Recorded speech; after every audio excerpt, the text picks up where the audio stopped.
Welcome to FCC Supporter Square, the show for fans, by fans, and about fans. Here's your host, Mark Suffin and Matt Warman. Hey, everybody. It's that time. You know that thing. You know what I'm talking about. That thing. It's about to start. At the time of the recording, we are still in preseason, but in a couple of short hours, FC Cincinnati will be starting their season with the CONCACAF Championship. I am so excited. That means preseason is over because of the all those months. I mean weeks. I mean days of off season are finally over, and we're right back to where we begin. So it's been a lot of fun. Before I start, I am wearing the new kit. I was One of the benefits of being in an SG and doing things for an SG is that occasionally you get invited to things. I got to the kit reveal, so I got to hang out with my other representatives of their other SGs and got a shirt. I already got it customized. There's a nice little paint mark on there for painting another shirt that ended up being this shirt. But anyhow, it was a lot of fun and got to hang out with the Pride over the weekend and the Brigade over the weekend and the Supporter Shield for a couple of days. So that was a lot of fun. That's all a lot of fun. And that's kind of what we do here. So but now it's not no NSG. Actually, we had something scheduled, but things fell through, and I've been setting up. If you heard my plea earlier this week, people had heard the call, and one of them is Mike. So say hi, Mike. Hey, how's it going? Thanks for having me on, Matt. Appreciate it. I am so excited that you're here. We have regular guests, so this is a regular show, for lack of a better term, even though it's technically preseason. So the big news is easy come, easy go, I guess. Alvaro Barriel, which is not shocking for some people who know, but didn't get sold, came back. Everybody was like, okay, well, at least we had it to the summer. And then he's like, no, uh, I'm going to Brazil. So it's going to be nice there. I guess it's fall, so I guess he wants some lovely fall Brazilian weather. You know what? I could see that. I thought it was interesting though because we got a chance in preseason since he was going through everything he was going through to play with the new guys. So not having him here, as sad as I am to see him go. I mean, back behind me, got his autograph on one of those and a couple of cards. We love him, but it was good that the team got a chance to practice and train without him. So I think that in itself will be beneficial. I wish him the best, but I was a little surprised he ended up in Brazil. I know Argentina was one of them. I know his big love is going to Europe, but it'll be hard to replace that kind of gelling in that aspect with him. I'm excited for him, but boy, we got a Barreal jersey, so we'll be a little sad when he's not on the pitch. Well, it is bittersweet. Our league is that where we are not the top league like NFL or NBA. We are a feeder league for other leagues, and that's just how that works. So that means people like Barriel won't stay. It's not that the front office couldn't pay him, and it's not that Alvaro Barriel doesn't like Cincinnati. Um, but if you're a goal of the year candidate, a global goal of the year candidate, you want to go where the money's best, the crowds are higher, things are crazier, the pressure is more, the risk and reward are more. Everything is, as a soccer player, is better in Europe. So I think this is just a way station because it was a very weird clause that if Alvaro Barrial gets a offer for more than $4 million, we have the right to terminate the loan and sell him immediately. So my guess is that something was in the works. It just didn't pan out. Maybe it'll pan out in April, May. Who knows? I mean, before the summer window, or maybe the first day of the summer window. So I think that's what's going on. I mean, that's a very weird clause and a very weird clause to put out publicly. It's like, well, if we get an offer, we can just sell him immediately and get our money. So that's good. It's funny you said that too. I was thinking the same thing. That clause you never usually see. You see like the sell on or the percentages and some of the other stuff on loans or buy a purchase option, I should say. But in his case, it literally said, "Oh no, if somebody offers us more money, we can terminate this immediately and take them more money. And I swear I read too that this loan they're paying up front. Like we get the money from the beginning. So if in 2 months from now, someone does offer 5 million, that turned into what, $9 million FC would make for him. I don't know, but I'm happy. I'm happy that we can make these kinds of deals, and that's why we have a front office.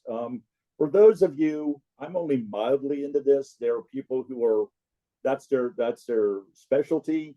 But for those casuals who are listening, it's not like the NFL where you sign a contract. Well, even the NFL is kind of weird. You sign a contract and then you get cut, but you have like a certain percentage. Here, we're selling him to a Brazilian team, but if he got an offer in Europe from the Brazilian team, we still get like 10 or 20. In this case, I think it was closer to 40%. But I don't know. But we get a certain amount of money, so that's why these people move real easily, and the front offices don't really try to stop an Alvaro Barrial from leaving. Because that's not kind or fair to him, because that's where he wants to be. And two, if we've proven that we could take an Alvaro Barrial, a Vasquez, people that nobody had heard of, they come and become stars here and then move on to bigger and better. That means the next 18, 19-year-old looking for a place to go in the United States, FC Cincinnati is right there at the top of the list. So we're going to lose people, but we're going to fill them up again. And that's kind of this league. And that's kind of how, if you're new to FC Cincinnati, that's kind of how this works. Yeah, and especially for the newer people, because I like you, I'm not a specialist on those contracts. But once you kind of get into it, it's not like baseball. It is not like football. It is not like basketball. It is its own entity with clauses and percentages and all sorts of, different windows. And, it is just kind of crazy once you start to really dive into it and how much it's so interesting and it's so much fun. But then it's also a little bit, not frustrating per se, but almost a little confusing, where you get somebody and you're like, how does this make any sense? And you kind of just sometimes got to go, that's how they do it in soccer, and that's been kind of a fun learning curve, because I came from definitely liking a lot of baseball, and I still do, but those were a little bit more like the rookie contracts and the maxes and the arbitration deals. Like I had that down to a kind of a science, and then you step into this arena and it just at first glance doesn't make any sense. Yeah, it's really crazy. I know I've already started a couple of minutes, so if you're already listening to this and I sound muddy or crazy, I got a brand new machine. I literally got it like yesterday, so I don't know if I have it fully set up. I'm hoping Mike can hear me. I'm hoping that you guys out in the world can hear me, and I don't sound like I'm a million miles away. Just letting you know that if it is, I apologize, but you know how this rolls on this. The highest quality production cannot be spared here on this. We roll with what we got. Anyhow, sorry. Yeah, so we have Cavalier, a Jamaican side. I have a buddy of mine who loves to go to roadies, and when he saw the draw, he's like, "Yes, Jamaica, February, let's go. I think I'm gonna go." And then he saw the travel advisory. I said, "Are you going?" He's like, "Oh no, no. I value my life." Looking at where they're playing today, there are USL clubs in rural Pennsylvania that have better facilities than this place. It is not from Google Maps, not the greatest place to play, but it is where we're playing. It is at 9 o'clock tonight. Various channels, including FS2. So if you guys are ready for the season, like most of us, we'll be staying up, be a little bleary-eyed tomorrow morning, but hopefully victorious on one of two legs. So the first leg is today, and the second leg is next Wednesday. What do you think about CONCACAF champions in our first round matchup? You know what? I love it.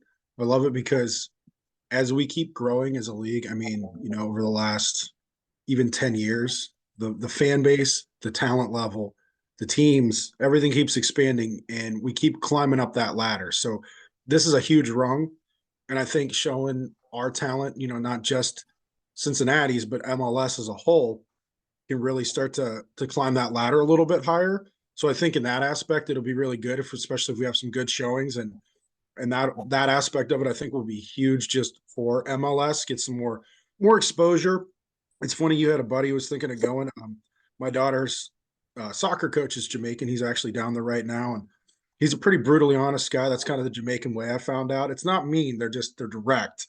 And I'm like, what do you think? And he goes, they're all right. He goes, watched FC enough. He's like, I think they can get through them. So that was kind of my scouting report for it. And I'll tell you, one of the first pictures I saw of that stadium was the pitch, and you could see the brown spots and everything. So it's going to be a little bit of a rougher terrain. And honestly, though, that might favor the home side. The ball might bounce a little different. It might be, a little bit crazy, but I think this tournament is going to be great. I think the chance to have this game before we open on Sunday for, season play will be huge. Just it gives them a chance to maybe shake out some cobwebs, get a little bit gelling going. And I think that in itself will be really, advantageous for us. Kind of get this, some of the newer members into the squad kind of integrated, and we'll just see how somebody, pairs up, not having Barreal. We'll see who's filling into that spot. Part of me is kind of hoping it's Kubo just because I love Kubo because he can do anything. I know that he won't be playing. Everyone's favorite trialist number 69, Orlano, basically brought in to replace Barriel, will not be playing because he's not signed yet. So hopefully we get that signed. I was talking with my wife. I said, "Oh, it's fine. He's going to be there." He said, "Is he signed?" I said, "No, it's just a couple of I's and T's." She goes, "Is he signed?" I said, "No, because until he's signed, I don't count him." but I was like, "No, I think these guys know what they're doing. He's been practicing with us for some time, so he won't be with us for CONCACAF." So I heard that Kubo is going to be the right wing back. So I don't know if that means Powell is on the left wing or one of the young guns. I know that we're going to be trying to play some of our youth for this particular game. Obviously, we have a game on Sunday, so you don't really want to. If you can get a 2 or 3 goal lead, you can pull out Lucho and a couple others maybe in 60 or 70 minutes. That would be the best thing for us. Oh, What's your yeah. take? That's 100%. I think we have some good talent too. It'll be interesting to see because I know Brett Halsey stepped in on that left wing a couple of times, and boy, he cooked. A few games, I mean, he was dribbling, he was just dancing with that ball, no fear. So it'd be nice, in my opinion, just to get him in for sure. But Lucho's kind of crazy because I know Noonan's talked about that. Pat Noonan, the head coach, has said a few times that Lucho never wants to be pulled out of a game. He's a captain. He's determined. He loves to win. So since it's early enough in the season, I would like to see him get pulled if we have a comfortable lead.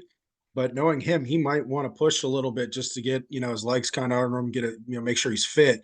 So that'll be interesting. But I would hope we can get some more experience, get, Marco Angelo in there, maybe Malik Pinto, some of those guys coming up, I think would just help getting them the extra minutes, especially on a big stage, because you need that depth. I mean, with all the tournaments we're so fortunate to be in this year, we're going to have to rotate squads. And that's something that you really see on the big European teams, the big English teams.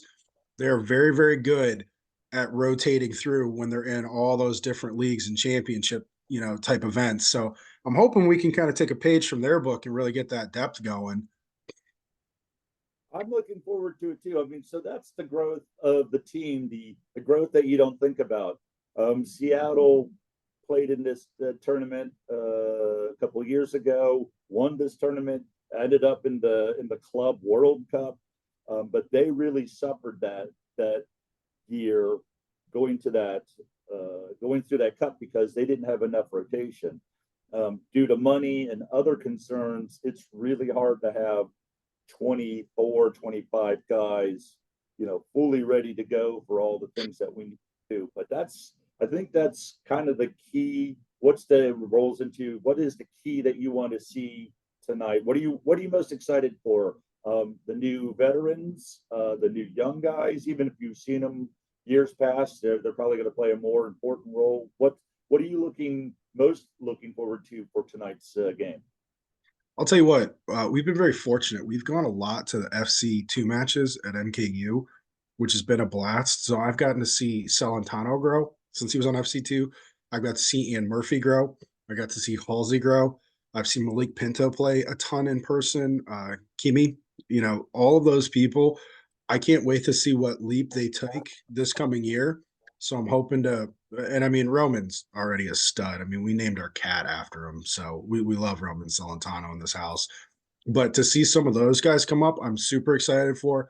But I'm just excited in general since we do have so many new pieces, so seeing how they all fit together. I mean, if my amateur scouting reports and some of the videos and highlights and I have a background in biomechanics and strength and conditioning, so I'm trying to look at it through that lens, seeing how the guys move and what they do. So I'm just most excited for that. But number one will always be it's Kubo.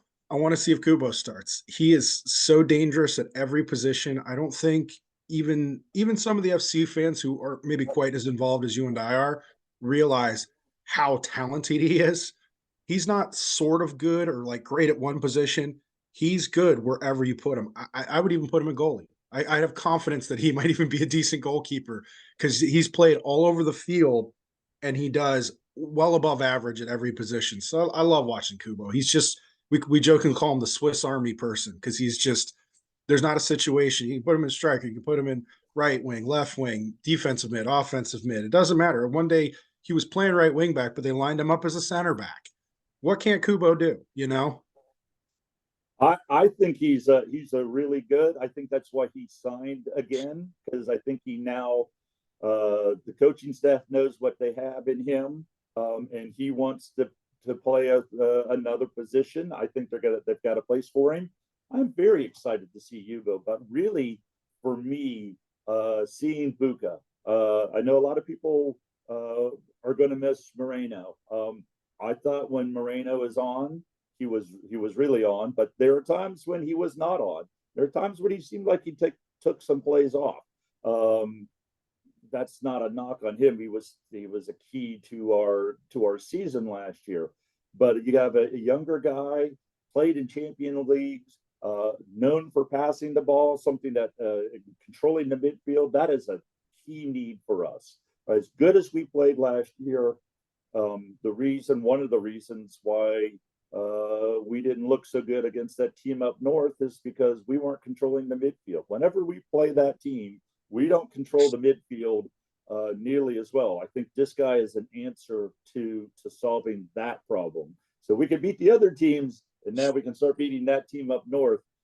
I think a cup will be in our hands. So this is the first time I really get a chance to see if the hype matches what I see with my eyes. Well, it's funny too because that's the key, like you just said. I mean, does the hype match? One and two, that's exactly what I said. Exactly. Was we didn't control the midfield against that team up north. And I hate to say it, and this is my only little sidebar. I went to college with, we'll say they're arguably, in my opinion, their best player. I had class with him. Nothing but respect. He was a humble kid. He was a hardworking kid in college. I had projects with him. He's a good guy. I hate playing against him though, because he is so good at doing that. And I bet you, without even saying his name, you know who I'm talking about. And it's midfield control, and that's the thing. I saw it was a Monterey where Vasquez ended up. That first game, neither one of those teams were controlling the midfield, and I think even just throwing Obi in there would really upset both those teams pretty drastically. So I'm hoping we get to the second round and see if I'm right. That's been the key question is that are you going to cheer or boo Vasquez, particularly if he scores a goal? We'll leave that as an open-ended question. So Mike, how did you become an FC Cincinnati fan? What was your journey? Let me know how you got to where you are today. Well, see, I grew up in Northeast Ohio, and I grew up, back in the time of the Cleveland Crunch, if you ever heard of them, which the casual fan doesn't remember the old indoor Cleveland pro team, but my oldest brother played, and I always used to watch the Brazilians. Ronaldinho, my God. If you watch those guys, they were like magicians. So I grew up kind of watching that. I was familiar with the crew, and they were the only team in Ohio for the longest time. So then back in 2019, we moved down here, my family, and we had an opportunity to go to a game. And at the time, my daughter played. I love it. She still does. And that's great. So like we enjoy soccer, but we've never had a chance to go watch them in person. And this was one of the down years, we'll say. We loved it. Immediately loved it. So then we did everything in our power to get tickets and go to games. And actually, I know the first time you and I met was downtown. It was at the big parade because you guys had a booth set up and everything. We talked with you and the other supporter groups, and we loved it. And brigadier is a great word. We love the design, the logo, everything about it. So then we've been going ever since, and we became season ticket holders once we were able to, and we never looked back. And I mean, we've had a chance to meet. It's the wall doesn't do it justice from this angle, but we have sign balls from almost everybody. We got a Santi signed card. We've got Harris Medunian, there's a little bit of a throwback. He's the white jersey over there. Like we've met Lucho, we've met all these wonderful people. I mean, Baji, Nick Hagland, and they're just such good representations of Cincinnati. And you can't not fall in love with that. You cannot fall in love with their work ethic, their attitude, just how kind they are to fans, and we've been hooked. I mean, we have everything. You wouldn't believe it. We got a pillow I'm looking at right now. We got a jersey pillow and stuff. We're all in, and we never ever have a bad time. And it's just, if you haven't been to a match, it is literally 45 straight minutes of awesome chaos. TV will never do it justice. When you go in person, it is intensity from start to finish. You get like a quick 10-minute break, at halftime, and then it's back. It's back to the supporter groups leading the chants and the drum lines and just everything about it. We just love it. I mean, we have ornaments and you just name it. So, that's how we got hooked. And like I said, it was even one of those bad years, but every game we went to, and we just loved it. That's what our newer fans are newer to the city, newer to the club.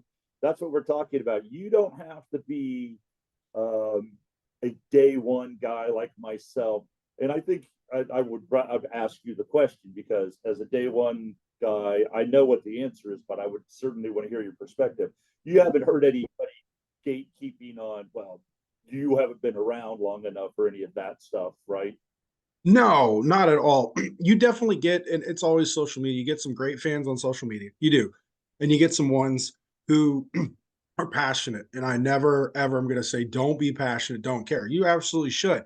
Because some of them get so wrapped up in some of the logistics, like we're talking about, like some of the contract stuff or some of the scouting reports, to a point where it's like, okay, you're almost making it seem too confusing, and it's really not. I mean, we're not going to know exact plays, what he's calling, and what strategy he's necessarily going with, and unless you're in the locker room, you're not. So would I say there's gatekeeping? Absolutely not. I mean, like I said earlier, when I met you guys, and there was, I think, a couple other groups down there, everybody was super kind and everybody's friendly.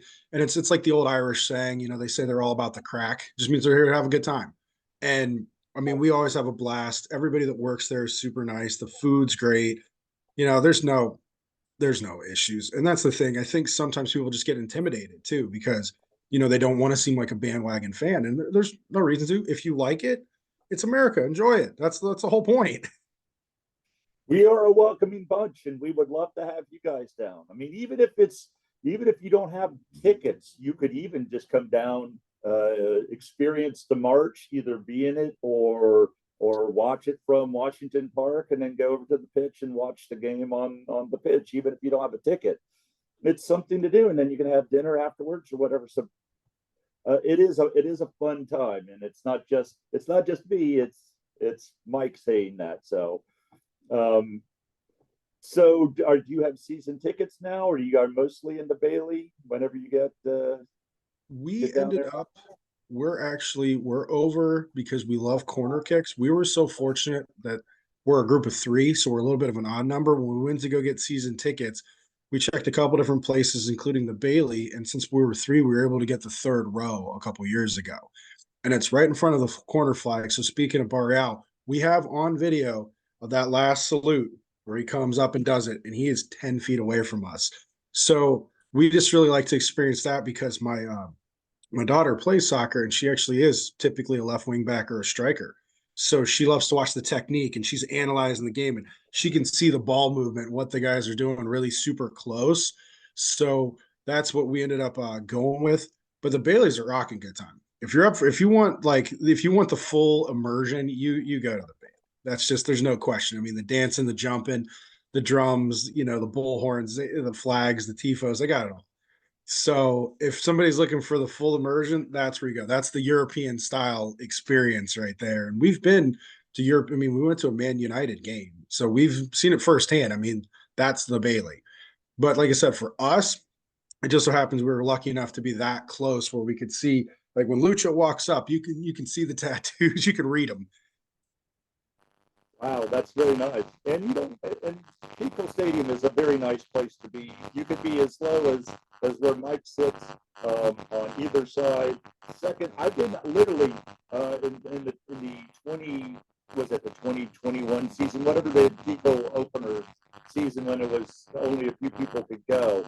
Um, I got decent seats, and then because you never got your seats, but our friends got literally the last row in the second section, and so we sat up there for 15 minutes or 20 minutes. It was beautiful. It was just as good to sit up in the last row as it is in the first row. In your perspective, a little bit, I don't think you could read Lucha's tattoo from the last row from the last section, but you could definitely get everything that stadium has to offer. Oh, So, what brought you to Cincinnati?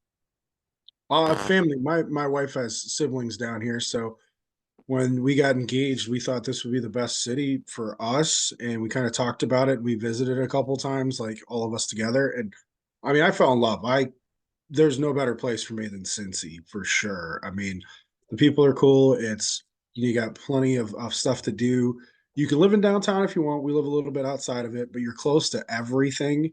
We're 15, 20 minutes from anything we need. And, we're kind of in the Anderson area. So we got a little bit spoiled because you got everything down Beachmont, you can imagine.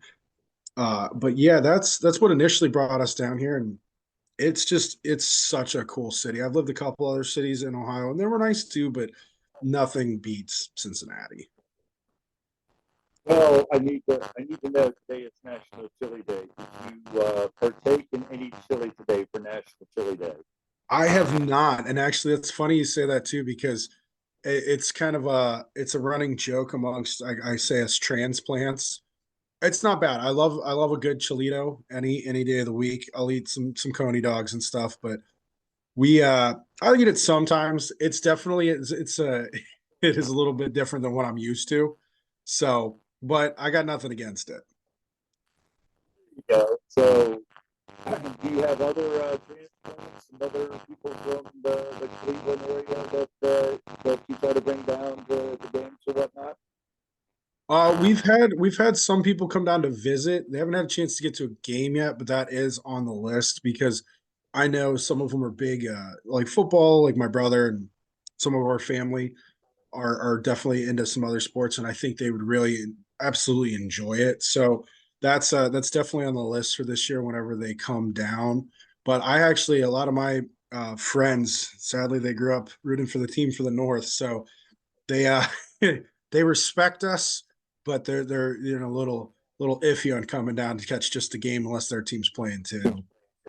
Oh, that's too bad. Well, you can't account for taste. Well, and that's the funny thing too, because I at least give them a little bit of credit. I'm like, yes, I get it. For 15, 20, 30 years to your life, that was your team. And it's not necessary that you're going to just turn around and leave them. I understand that. But, I would watch them casually. It wasn't like they were, necessarily my team per se. Honestly, I like to just follow a couple of players I went to school with that were still in the league. So I kind of follow their careers and watch them play. But yeah, like I said, I mean, if that's what they want to do, is as long as you're not rude about it, I support you. Yeah, I've been friends with a couple of Crew fans. That's okay. The fans are okay. I don't know about the SGs. I think they need to figure out their voting, but that's a different question for a different team. Let some other podcast deal with that. I don't need to deal with that. Um, so Sunday,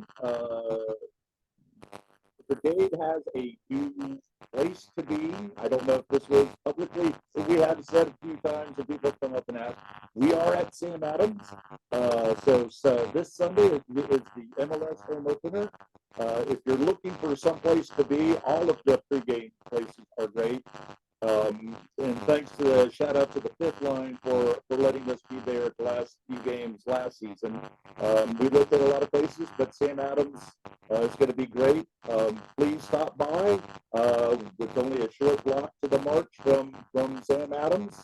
Lovely beer, lovely places.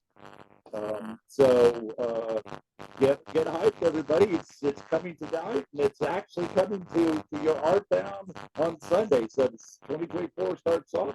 Our defense of the Supporter Shield starts on Sunday, and we need you there loud and proud. Mike, thank you so much for coming. I did put out a plea. You weren't the only one, but you were one of the people who stepped up and said, I could do this. I hope you had a good time. I enjoyed having you. It was a pleasure to talk with you. Yeah, absolutely, man. No, thanks for having me, and I'm happy to be on anytime. I love it. I love talking with other people, and like I said, we've had the fortunate chance of meeting each other, and I mean, immediately knew we'd get along, and that's the whole thing of it. So I mean, this right here is just proof of how the fans are down here. We're excited to have you and anybody else who loves this. And actually, we're happy that you guys are listening to us. That's all the time that we have today on our show here on FCC Supporter Square. I'm your host, Matt Warman, for my guest, Mike Walker. Thank you very much for seeing me, and I'll talk to you guys next week. Thanks. Your hosts are Mark Shupin and Matt Warman. If you'd like to be a guest, please contact us at fcc.supp.square@gmail.com. The intro song was Living Inside My Brain by the Stone Bunnies. The exit song was Awesome Sauce, also by the Stone Bunnies. Thank you for listening.